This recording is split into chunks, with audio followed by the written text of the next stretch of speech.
muchísimas gracias por acompañarnos durante tantos años.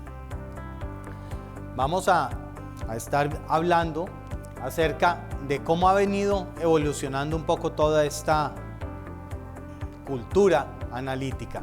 Vamos a ver un poco, quizás para algunos cosas conocidas, para algunos estoy viendo caras que seguro algunas de las imágenes de lo que vamos a mostrar no tienen ni idea de qué estoy hablando, pero vamos a ver hacia dónde esos cambios de infraestructura nos están llevando, porque en el mundo analítico generalmente se nos olvida que hay una parte detrás de todo lo que hacemos, que es toda la parte de infraestructura de tecnología. ¿A quiénes les gusta esta serie? CSI, ¿sí? Chévere. Me parece raro que no levantemos más las manos, porque pues, esto es lo que hacen todo lo que de eso vivimos nosotros. ¿Y qué diferencia hay entre CSI y Fire 19? Es una de bomberos que están actuando. También tienen que recoger mucha información y también tienen que ir recopilando qué es lo que está pasando con los incendios, con las personas afectadas en los edificios y cómo sacarlas. Sin embargo, dentro de este proceso, las dos organizaciones que trabajan con detalles para tomar decisiones tienen una diferencia y unas cosas que los parecen. La principal diferencia que tienen CSI y de bomberos, ¿en qué consiste? Pensemos que pues sí, usan elementos distintos, pero no es tanto la tecnología misma que están usando, porque pues puede que en ambos utilicen el mismo elemento para detectar si fue un explosivo, si fue un cortocircuito, supongamos que sea eso. Las variables no, las bases de datos no tanto. Piensen en el tiempo, la acción que toman, va más por esa vía. CSI, ¿sobre quién actúa? Sobre el muerto, sí señores. Qué pena que seamos tan crudos, pero sí es cierto, es sobre el muerto. ¿Qué puede hacer al respecto del muerto? Nada, evitar que otro caiga en la misma línea, de eso se trata. Los que están en la parte de incendios, ¿sobre quiénes están actuando? Sobre los vivos. ¿Cómo lo saco vivo de este enredo? ¿Qué puedo aprovechar de lo que tengo para sacarlo vivo? Y en nuestras organizaciones debemos pensar más en los bomberos que en los investigadores forenses. Porque pues, si no, ya se nos acabó la organización, ¿ya para qué? Ya nos robaron, ¿qué machete? A ver, ya lo robaron, maestro. Que hay es que evitarlo. Trabajamos sobre personas en ambos. Y somos las personas quienes nos vemos afectados por las tecnologías o los momentos o las formas de pensar de unos y otros. Los detalles son la base para poder tomar las decisiones, pero hay que analizarlos. Si no estamos mirando qué hay en esos detalles, no estamos viendo cómo poder actuar al respecto, ¿cierto? Tenemos que tomar decisiones a partir de lo que esos detalles nos están diciendo. ¿Y qué es lo más importante? ¿Qué tal si actuamos algo? Porque si tomé la decisión de venir acá hoy a Predictive Analytics Experience y me quedo en la cama, pero tengo todas las ganas de venir, ¿estarían acá? No. Tomé la decisión que no le vuelvo a prestar a personas con este nivel de riesgo y sigo entregando el crédito. Tomé la decisión que este es mi segmento favorito de clientes y no le ofrezco. Hasta que no convirtamos esas decisiones en acciones, y eso no es un elemento de tecnología, puede que esté habilitado por la tecnología, pero eso es una conversión de decisión a acción que tenemos que tomar los seres humanos, las organizaciones. Dentro de este proceso, ¿quiénes han escuchado el término inteligencia artificial? La inteligencia artificial funciona solo en la medida en que haya una arquitectura de información que la esté apalancando. La inteligencia artificial no es solamente un componente tecnológico de que la máquina esté ahí porque es que la máquina es inteligente. No, las máquinas no son inteligentes. Ningún computador es inteligente. Son los elementos más brutos que hemos creado. Ustedes se han dado cuenta, no hacen nada para lo que no estén programadas. De inteligencia no tienen nada. Son bien brutos. Lo que pasa es que caramba si son rápidos. Y son capaces de procesar datos de acuerdo con lo que le hayamos dicho de una manera muy eficiente. ¿Y cómo hacer para que lo hagan mejor cada vez? Seremos los seres humanos los que hagamos eso. Pero vamos a requerir, la arquitectura de información para que todo esto opere. Entonces vamos a mirar un poquito la parte de atrás. Yo sé que no es tal vez la parte más glamorosa para nosotros los analistas, pero vamos a ver cómo eso sí termina siendo importante. Ustedes han visto cómo ha cambiado la velocidad de los procesadores a lo largo de los últimos 50 años, 60 años. Estábamos acá en 1960. En el año 2000 estábamos acá. En el año 2018 estamos acá. Una curva exponencial pero perfecta. O sea, si nos lo hubieran enseñado en la clase de matemáticas, no le hubiéramos pegado tan bien. Miren cómo se nos ha cambiado la vida. Y a la par como está cambiando la información, la velocidad, estamos viendo que la memoria de esos computadores también crece de una manera impresionante. ¿En qué momento puso el ser humano, el hombre en la luna? 1968. Miren 1970 donde está la velocidad de cómputo. El computador que puso al ser humano en la luna era menos potente que un celular hoy en día. Y seguimos sin poner el hombre en la luna. O sea, hay otros retos ahí de por medio. Entonces, ¿qué es? No es solamente la capacidad de cómputo. Tenemos una cantidad de elementos sobre los cuales debemos trabajar para que el día a día sea mejor para todos nosotros. Este fue uno de los computadores que estaban detrás, el IBM 360.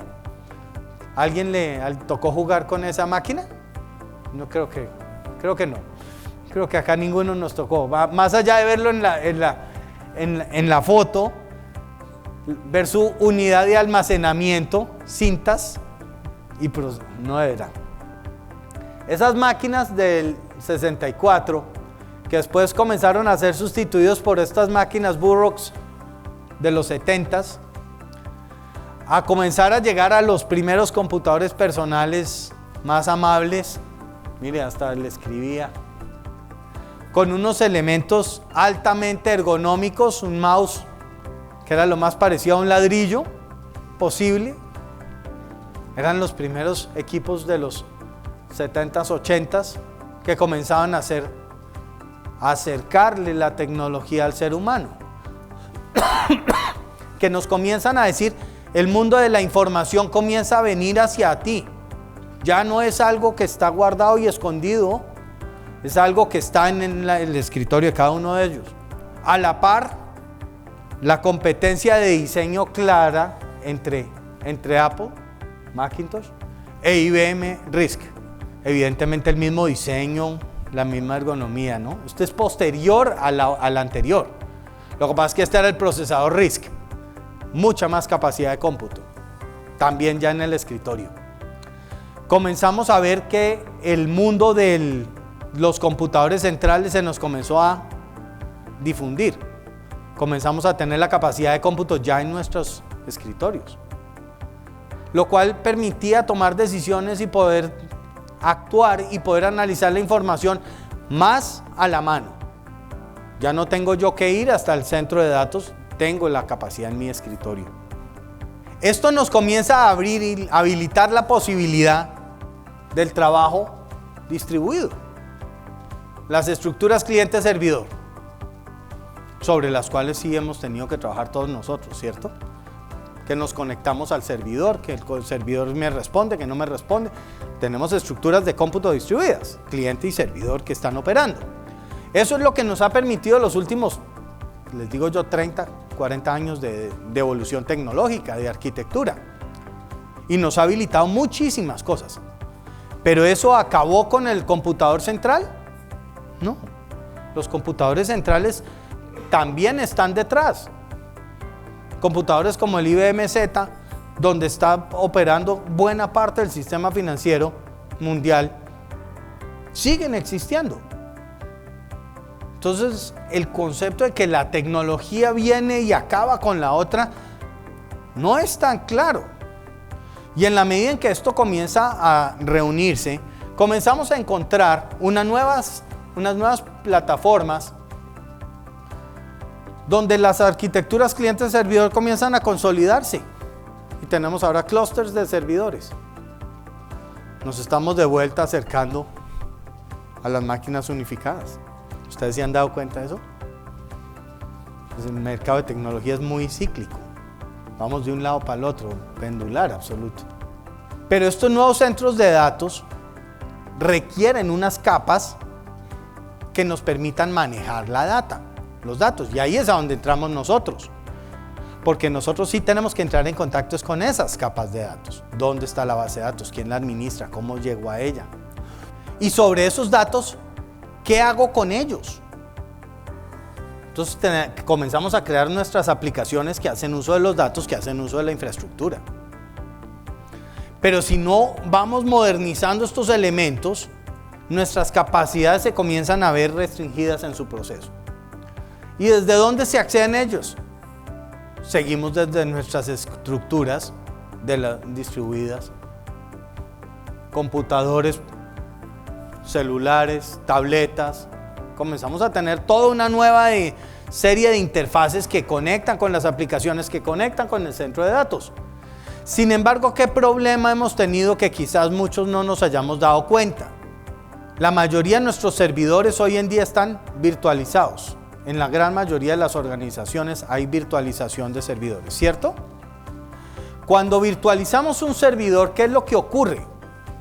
Tenemos una máquina sobre la cual se monta un sistema operativo, sobre la cual se monta un elemento que rompe la arquitectura y habilita que yo cree máquinas independientes. Pero esas máquinas tienen a su vez sistema operativo, nuevas librerías y nuevas aplicaciones. Fíjense cómo estamos generando unos elementos redundantes dentro de todo este proceso. Pasamos del centro de datos a un centro de datos que está fraccionado en máquinas dentro de máquinas. Pero eso nos ha ido generando una redundancia porque cada máquina de estas no está siendo utilizada en la misma proporción, lo cual quiere decir que tenemos espacios libres sin utilizar. Eso es como tratar de meter dentro de una caja bolas de tenis o meter dentro de una caja canicas. ¿Quién utiliza mejor el espacio? Las canicas. Las canicas son más chiquitas, entonces se ajustan más a los espacios. Y eso es lo que ha ido habilitando todo este concepto de data center moderno, que es todo este concepto de trabajo en la nube. Bienvenidos a la nube. La nube está en tierra. La nube no está en la nube. No hay cables subiendo a las nubes. No hay servidores flotando. No hay aviones estrellándose contra ellos. La nube está en tierra. Son servidores virtuales que están al acceso de. Y en la medida en que vayamos teniendo mayor capacidad de comunicaciones, vamos a tener mayor capacidad de acceso a las capacidades de cómputo.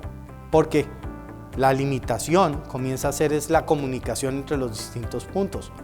Entonces, comenzamos a tener estas nuevas arquitecturas que lo que comienzan a dar noción es a qué sucede si cambiamos el concepto de guardar pelotas de tenis por cambiar canicas. Cuando comenzamos a guardar canicas, ¿qué estamos haciendo? Seguimos teniendo la misma máquina que tiene su sistema operativo claramente, pero ya lo que tenemos es un control de contenedores. Y en los contenedores ya no tengo un sistema operativo completo. Tengo las librerías con sus microservicios que se van activando en la medida en que van siendo demandados. ¿Ustedes han pensado más o menos cómo funciona Uber? Tiene tres grandes componentes. El componente de control y administración, número uno. Pero luego tiene dos vertientes grandes de Uber. La vertiente de Uber para el conductor y la vertiente de Uber para los usuarios. En la medida en que los conductores se van activando, yo voy activando más contenedores al respecto de atención de conductor. Y en la medida en que los usuarios nos vamos conectando, se van activando más contenedores para atender usuarios, pero de manera dinámica. Entonces la misma caja la puedo utilizar de maneras distintas, ya no como lo teníamos acá en este entorno. Pero eso nos ha implicado cambiar la forma de operar, la forma de trabajar, la forma de pensar y las habilidades que tengo que tener para poder administrar esa información. ¿Por qué es eso relevante para el mundo analítico? ¿Eso qué tiene que ver con el análisis? Y eso es puro la operación. Pues que en el mundo analítico también se nos está presentando ese elemento. ¿Quiénes de ustedes hacen entrenamiento de modelos? Matemáticos, estadísticos, de inteligencia artificial. Cuando ustedes están analizando los datos, ¿están preparando datos a la vez? ¿O preparan datos y luego los analizan? Preparan datos y luego analizan. ¿Quiénes hacen reportes sobre esos datos? ¿Y quiénes consumen o usan esos reportes? Los usuarios finales. Ok, para que ellos tomen las decisiones. Y los usuarios finales todos se juntan a las 10 de la noche para prender las máquinas y mirar los reportes, ¿cierto? Y ellos lo abren a las 10 de la noche. Correcto, no, pero ¿a qué hora lo abren? ¿A qué hora lo consumen? A cualquier hora. Pero rara vez va a ser a las 10 de la noche porque a esa hora están en su casa. La gran mayoría. Entonces quiere decir, hay tiempos en los que estamos preparando los datos para poder generar el reporte. Hay tiempos para que ellos lo consuman. Hay tiempos para modelar. Y entonces la misma máquina va a necesitarse utilizar de una manera diferente. Si estamos hablando de la máquina que genera el reporte, la máquina que consume, la máquina que entrena, está siendo utilizada de una manera no tan eficiente. Eso nos cambia las posibilidades. O sea, la arquitectura sí nos habilita los usos. Y poder comenzar a administrar, eso va a querer decir una forma diferente de trabajar. Porque vamos a estar trabajando a nivel de microservicios. El microservicio que atiende al conductor, el microservicio que atiende al cliente. Dentro del microservicio que atiende al cliente, el que planea la ruta y el que está controlando la ejecución de la ruta. Son microservicios diferentes, cada uno con funciones propias y específicas. Y esos procesos son los que vamos a estar viendo que nos comienzan a generar unos entornos híbridos diferentes que ya van a necesitar controlar el gobierno y la analítica de datos y de modelos, que va a ser diferente. Una cosa es administrar los datos, que es toda la parte de gobierno de datos que vemos a nuestras organizaciones moviéndose hacia allá. Pero vamos a tener que tener en cuenta que vamos a tener que gobernar los modelos también. ¿De dónde vienen? ¿Con qué los entrené? ¿Quién los entrenó? ¿Quién los puede usar?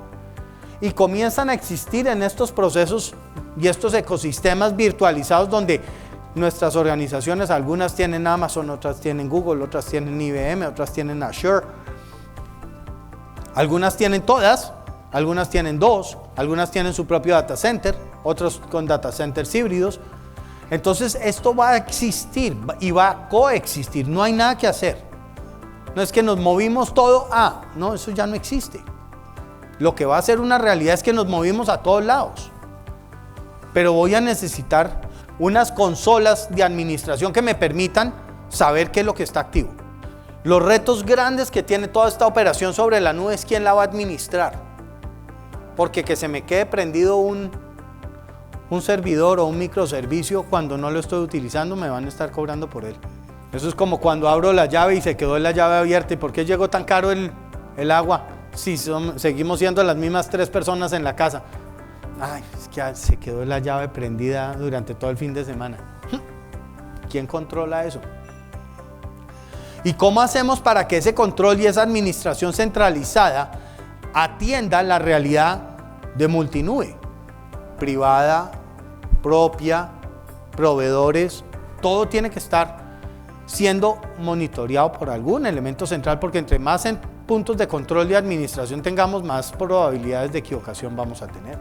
Dentro de este proceso comienza a nacer un concepto diferente que IBM, en el mundo de IBM se llama ICP, IBM Cloud Platform, que lo que permite es acceder a esas diferentes nubes pero que le da la posibilidad de tener acceso a los datos, a las bodegas que tenemos actualmente o a las bodegas migradas a nuevos entornos, no importa cualquiera de ellos que sea, de donde se van generando esos tableros de control para poder tener los reportes disponibles para los distintos usuarios, pero que permita la virtualización de datos. Eso es un concepto que comienza a aparecer diferente.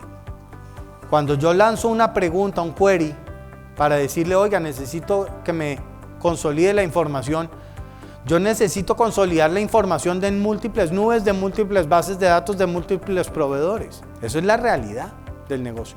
Hoy en día, ¿qué tenemos que hacer? Traer todo a un solo sitio para poderle preguntar. Hacia adelante vamos a encontrar que ya no voy a necesitar ir a un único sitio, voy a poder ir a múltiples sitios con una sola pregunta. Pero eso nos cambia también el mundo de la analítica, porque en ese proceso vamos a comenzar a encontrar que las preguntas van a tomar dos vertientes. Voy a necesitar utilizar tecnologías de inteligencia artificial, tecnologías de modelaje de máquina, tecnologías de estadística clásica para automatizar procesos en la operación diaria, ¿cierto? Eso es un reto muy importante, porque no sé en el caso de ustedes, pero en el caso que nos toca a nosotros, cada vez nos piden que hagamos más con menos. En el caso de ustedes, yo sé que eso no ocurre. Los presupuestos siempre han estado crecientes, la cantidad de gente disponible solo aumenta, el espacio físico solo aumenta y nadie le pone presión a que haga más con menos. Eso es en otro mundo diferente, no es el de ustedes. Pero les cuento que hay unos mundos donde eso ocurre. Y en ese proceso hay unos elementos que se necesitan automatizar rápidamente, pero hay otros elementos que lo que necesitamos es mejorar la acción y el conocimiento diario de qué es lo que está guardado.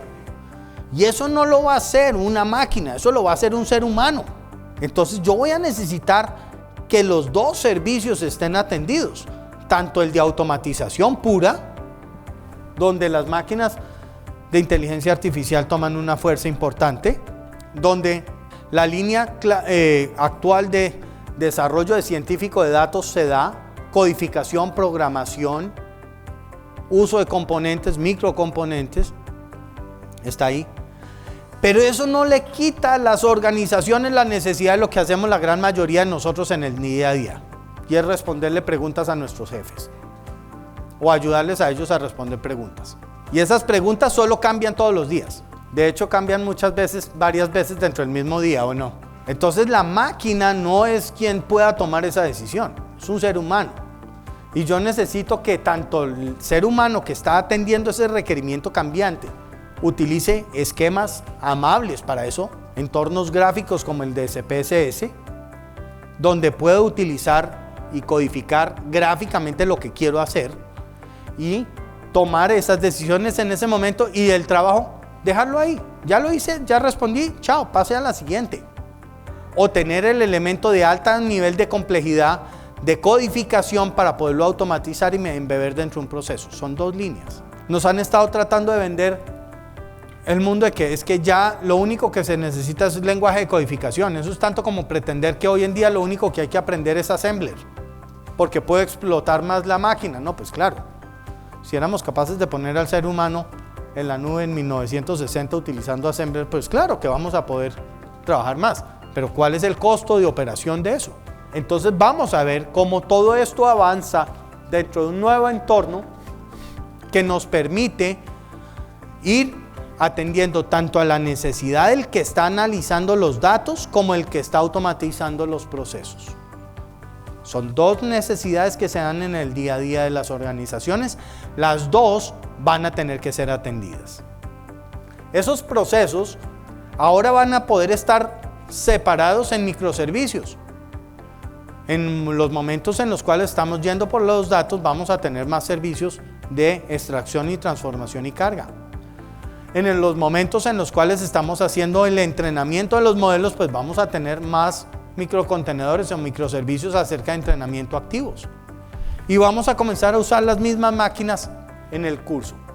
Y de esa manera podemos comenzar a operar sobre los distintos eventos, sobre las distintas estructuras, y poder comenzar y pasarlos a producción poner esos modelos que han aprendido, ponerlos en producción para las organizaciones y poder pasar a los siguientes elementos. Algunas personas dicen, pero en el mundo de CPSS eso se quedó ya en el pasado, eso es una herramienta del pasado. No, señor, las inversiones siguen.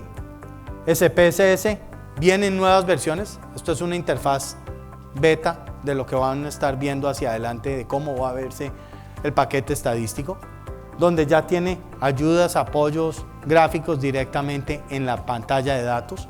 CPSS Modeler se vuelve más sexy, ahora ya tiene curvas, claro, una interfaz nueva, sigue trabajando, pero sigue la capacidad de cómputo y de habilidades para los analistas, porque eso es lo que tiene que atender, es esos requerimientos que estamos viendo en el mercado, cómo cambian los planes, cómo el proceso de implementación de inteligencia artificial está creciendo dentro de las organizaciones, cómo la inteligencia artificial realmente nos está habilitando a los seres humanos para tomar mejores decisiones, para embeberlo dentro de procesos operativos, cómo podemos hacer que las tareas que los seres humanos hacemos de manera reiterativa las podamos hacer de una mejor forma, de una manera más rápida.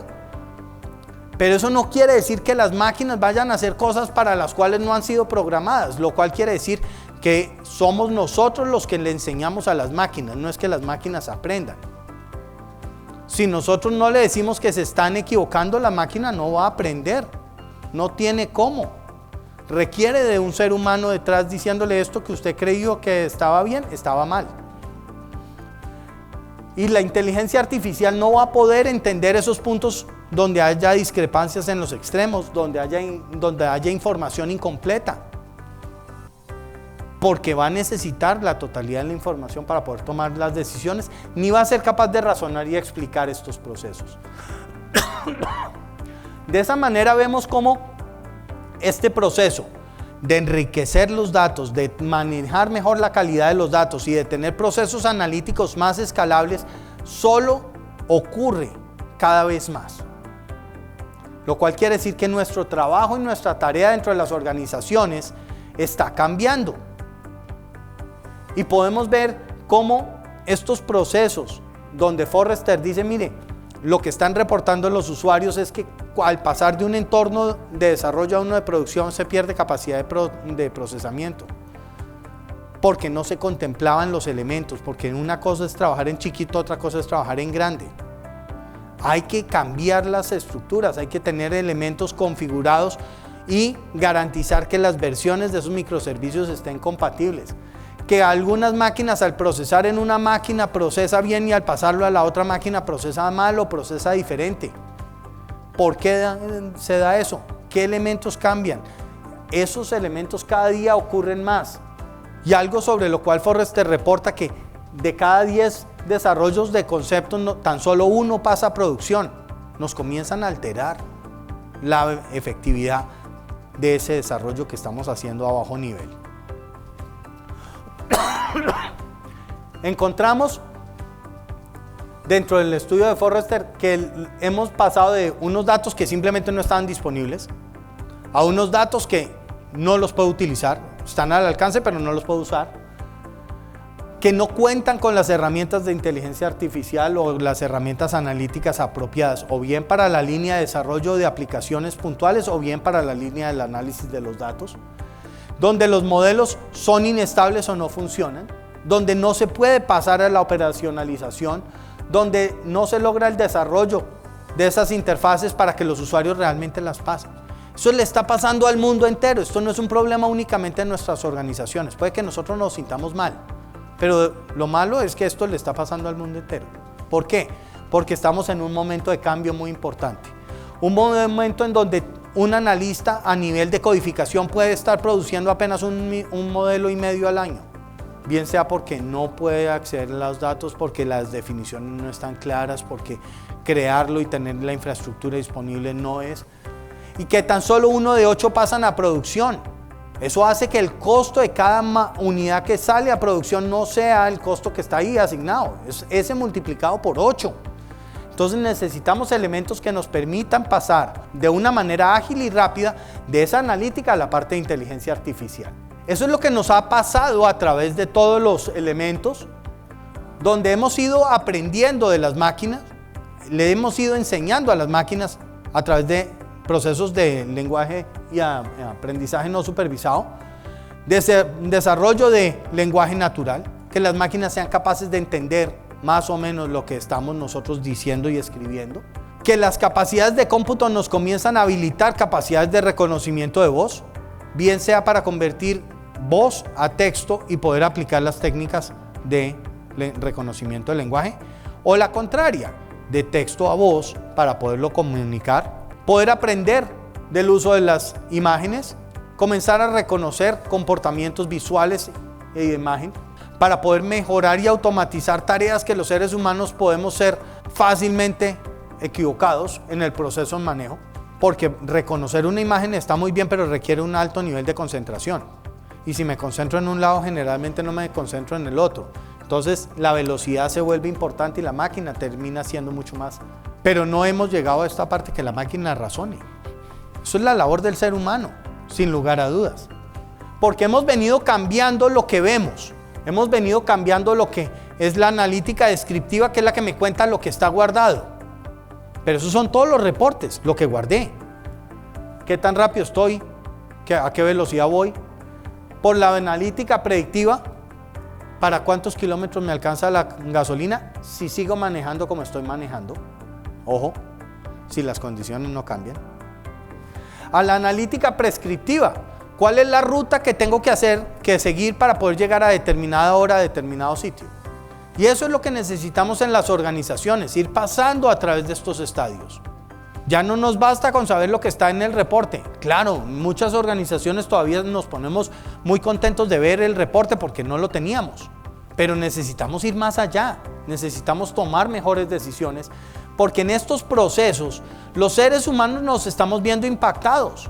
Lo vemos en libros como Freakonomics o en libros como Weapons of Math Destruction, Cathy O'Neil, donde ven cómo los modelos estadísticos, los modelos analíticos, los modelos de inteligencia artificial nos están cambiando el comportamiento a los seres humanos, porque el modelo le pone trampas o incentivos a los seres humanos, y los seres humanos somos unas flechas para reconocerlos. ¿Quiénes de ustedes han parado, se han tomado el tiempo, bien sea porque les interesa o porque les ha tocado, llegar a un centro, a un almacén para llenar una solicitud de tarjeta de crédito? ¿Ninguno? Ah, bueno. ¿A cuántos de ustedes el asesor que está llenando el formulario le dice: ¿usted cómo va a poner esa información? No, cambie ese dato. Esa risa quiere decir a casi todos. Él ya sabe. Si pongo ese dato no le van a aprobar la tarjeta y entonces a mí no me van a pagar. Es así de sencillo. Hay que darle la vuelta. Póngalo de esta manera, póngalo de esta otra. Yo le ayudo para que se lo aprueben. No, yo lo ayudo para que a mí me paguen la comisión, que es distinto. Estamos generando cambios en el comportamiento de los seres humanos a partir de los datos. En el Weapons of Math Destruction muestra Cathy O'Neil cómo una profesora, excelente profesora, fue castigada y fue despedida porque el profesor anterior falseó los datos, y entonces quien quedó mal, como la que había causado un detrimento en la calidad de la educación de los estudiantes, fue la segunda. La que hizo bien la tarea y dijo: oiga, no, minutico, estos chinos no tienen ni idea de leer. Pero el sistema de calificación estaba calificando en la evolución histórica, sin darse cuenta que eran dos profesores diferentes. Ni mucho menos que el primer profesor había falseado, se había sentado con los estudiantes y le había dicho: usted no puede contestar esto. Pues no es que si usted hace eso saca una mala nota. No. El problema no era que el niño sacara una mala nota, el problema era que si los niños sacaban una mala nota a él lo botaban, pero es que él no había hecho la tarea. Esas consecuencias colaterales y esos cambios de comportamiento que están generando los modelos tienen que ser algo sobre lo cual los seres humanos seamos conscientes. Y todos los que trabajamos en la parte analítica tenemos que ser y reconocer que estamos generando cambios en el comportamiento de seres humanos. Estamos afectando a los seres humanos con nuestros modelos y nuestros comportamientos. Y esa afectación de vidas humanas a favor y en contra es la que estamos favoreciendo permanentemente con los cambios de tecnología. El cambio de arquitectura nos está haciendo que podamos hacer cosas mucho más rápido de lo que antes podíamos hacer. Lo cual quiere decir, si estoy haciendo algo bien, lo voy a poder hacer algo muchas veces más rápido, ¿cierto? El único problema es qué sucede si lo que estoy haciendo lo estoy haciendo mal. También lo voy a poder hacer muchas veces más y más rápido. Me voy a equivocar más y más rápido. Entonces no es que la máquina aprenda. Yo tengo que ser consciente de qué es lo que estamos haciendo. Porque la inteligencia artificial, aunque es una realidad, está aquí y aumenta nuestras capacidades, la puede aumentar en ambas direcciones, a favor o en contra. Puedo aprobar muchas veces más créditos de los que no he debido aprobar, o puedo aprobar muchas veces más créditos de los que debo aprobar. Es un reto grande al cual nos estamos enfrentando. En esta línea, ¿a quiénes le llama la atención los vehículos autónomos? ¿Quién le tiene susto al vehículo autónomo? Como mitad y mitad de los que levantan la mano. ¿Manejar es una actividad repetitiva o una actividad donde no hay repetición? Es 100% repetitiva. Yo tengo que estar pendiente de qué está pasando afuera para actuar al respecto del cambio de velocidad, del cambio de color, de la velocidad, de la prendida de luz de freno, de la salida de la señal. O sea, todo está precondicionado. Vamos a mirar este caso de Tesla con un vehículo autónomo. Les voy a pedir el favor que estén atentos a un momento en el cual van a sonar dos pips. A veces lo logramos poner antes, a veces lo logramos poner después. Vamos a ver qué tanto lo logramos hoy. Pausa ahí. Estamos andando más o menos a 114 kilómetros por hora. El vehículo rojo, que fue el que se estrelló, en este momento pita, pip, pip, se estrella. El vehículo autónomo ya se salió, frenó y no ha llegado ni siquiera al punto de colisión entre los dos vehículos de enfrente. Los vehículos que están atentos por el otro lado, este negro que está acá, miren este otro que está por allá, miren el sitio donde llega. El vehículo autónomo comenzó a frenar antes que se estrellaran los dos vehículos anteriores. Ya se dio cuenta, estos no hay caso, estos se van a estrellar. ¿Yo qué tengo que hacer? Salirme de la vía. ¿Qué hubiera pasado donde en ese momento el piloto hubiera estado regañando al niño en la parte de atrás porque el niño lo está distrayendo a uno como piloto? ¿Ah? ¿Ustedes se han dado cuenta quién es el que distrajo a quién? ¿Fue el niño el que estaba atrás el que distrajo al piloto? ¿O fue el piloto el que se distrajo volteándose a regañar al niño? Y los seres humanos somos especialistas en echarle al otro la culpa. En esos microsegundos hubiéramos terminado estampillados contra el señor de ahí. Esas tareas repetitivas claramente van a ser parte de lo que la inteligencia artificial nos va a estar ayudando a cubrir. Y eso que ocurre ahí también va a ocurrir dentro de las organizaciones. Lo que tenemos que hacer los analistas es ser conscientes que estamos cambiándole el comportamiento y la vida a muchos seres humanos, unos adentro, otros afuera de las organizaciones.